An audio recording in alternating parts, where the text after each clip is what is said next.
Donc Arnaud et Guillaume, bonjour. Vous êtes présents aujourd'hui au Weekday 2009. Donc vous appartenez tous les deux à Exaki, je pense, c'est bien ça.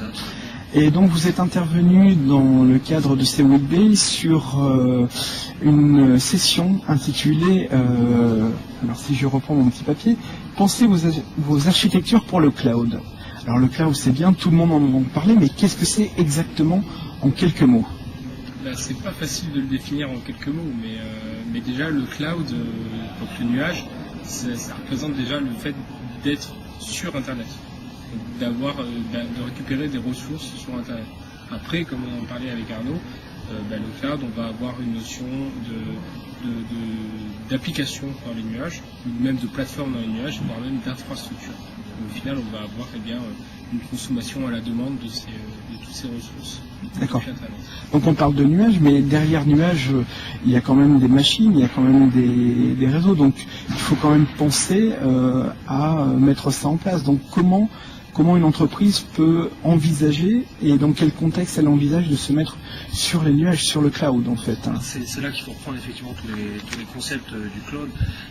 On a vu effectivement au départ les architectures de type SOA qui sont modernisées avec des modèles économiques derrière de type SaaS. En fait le but est d'appliquer ces modèles économiques à toutes les couches des data centers qui se trouvent effectivement dans les nuages.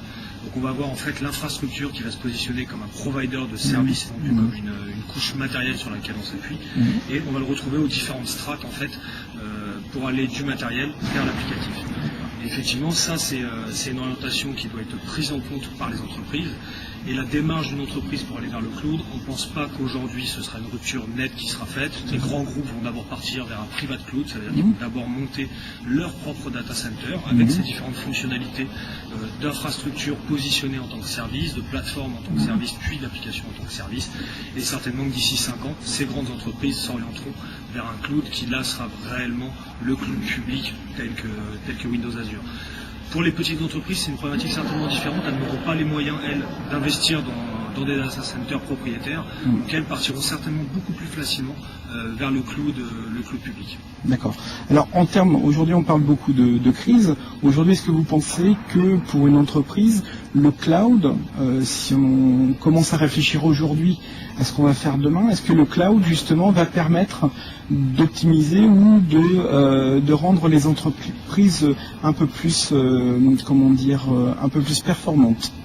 Il y a deux aspects liés à ça. Je pense il y a une première réponse qui passe par la capacité de l'entreprise à répondre de manière rapide et performante aux évolutions d'un marché, notamment dans un marché en pleine crise, et de pouvoir proposer une innovation derrière ça.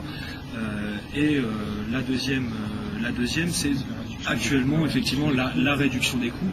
Et dans des périodes où on a une activité d'une entreprise qui est plutôt en régression, en récession, ne payer que ce qu'on utilise est un réel gain du coup, puisque là les entreprises vont pouvoir ajuster leur modèle économique en fonction de leur activité. Il y a un réel gain. Les réductions de consommation énergétique liées au fait que on va pouvoir se débarrasser d'une infrastructure qu'on doit maintenir au quotidien. On doit en faire l'acquisition, l'amortir. Là, c'est vrai que le modèle économique est proposé par le cloud computing, c'est de payer ce qu'on consomme et au final d'avoir juste le service rendu et non pas l'amortissement du coût. C'est vrai que, comme on l'a dit, quand on a un ralentissement de l'activité ou au contraire quand ça explose, on peut ajuster ça très facilement sans non plus que les coûts explosent. D'accord. Alors, on a bien compris un petit peu le concept, mais aujourd'hui, en termes fonctionnels, pour une entreprise qui voudrait réfléchir, quels sont les types d'applications qu'on va pouvoir notamment mettre en place? Quel logiciel en fait on va pouvoir en fait passer d'un mode installé à demeure, ou on va pouvoir passer sur le cloud?